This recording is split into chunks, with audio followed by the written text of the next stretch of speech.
Indonesia tertarik beli sistem rudal S-400 Rusia. TNI buka kartu strategi pertahanan udara. TNI harus segera memiliki sistem rudal pertahanan udara S-400 buatan Rusia agar semakin dikdaya melindungi pertahanan negara. TNI tak memungkiri bahwa di era perang generasi 5 seperti saat ini, ancaman bisa datang dari dalam maupun luar negeri.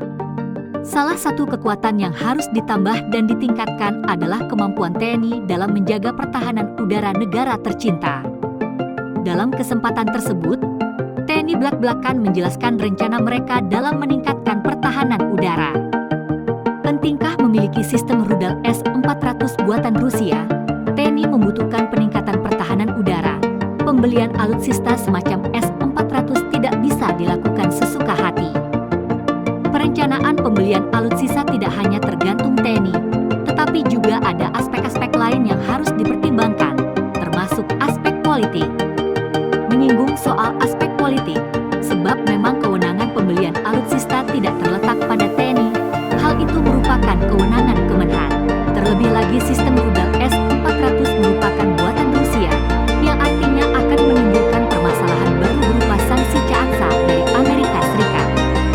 Pembelian alutsista RI sebelumnya yang juga berasal dari Rusia, Su-35 pun hingga saat ini mandek dalam proses dan tidak ada kelanjutan yang lebih jelas. Tentu akan menimbulkan banyak pendapat pro dan kontra jika nekat membeli S-400. Tanpa adanya S-400, bagaimana TNI bisa meningkatkan kemampuan pertahanan udara Indonesia? Beberapa rencana strategi TNI ke depannya. Antara pertahanan udara yang selama ini di bawah Komando Pertahanan Udara Nasional dan di satu sisi Komando Operasi Udara bisa dijadikan satu dengan tujuan memiliki kesatuan komando. Upaya ini dilakukan untuk mempersatukan aset-aset yang dimiliki Indonesia di bawah satu satuan komando. Integrated Air Defense System atau sistem pertahanan udara yang terintegrasi juga akan dibangun oleh TNI. Satuan pesawat tempur, radar, peluru kendali dan semua yang berkaitan dengan alutsista pertahanan udara akan dijadikan dalam satu sistem yang terintegrasi dengan bantuan Artificial Intelligence, AI. Dengan AI, kontrolnya bisa otomatis sehingga tidak perlu menempatkan personel di satuan-satuan radar. Langsung bisa dimonitor di pusat kendali sehingga rentang kendali lebih singkat. Rencana ke depannya, TNI akan membangun sebuah sistem untuk peluru kendali jarak pendek, jarak menengah dan jarak jauh yang sudah terotomatisasi.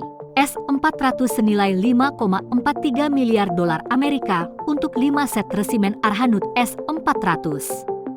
Jika kita rupiahkan pada kurs saat ini maka nilai dari 5 set resimen Arhanud S-400 bisa sekitar Rp77,3 triliun. Jadi artinya satu resimen Arhanud S-400 mempunyai harga sekitar Rp15,46 triliun. Perlu diketahui dari harga tersebut nampaknya itu sudah termasuk ke dalam beberapa biaya paket lain-lainnya. Untuk ukuran satu resimen Arhanud S-400 maka berikut penjelasannya. Jika 5 resimen Arhanud S-400 memiliki 40 buah peluncur rudal, dalam satu resimen Arhanud S-400 ternyata terdapat 8 peluncur baterai rudal. Ditambah lagi untuk satu baterai Arhanud S-400 tersebut dapat membawa 4 buah rudal. Jika ditotal maka satu resimen dapat membawa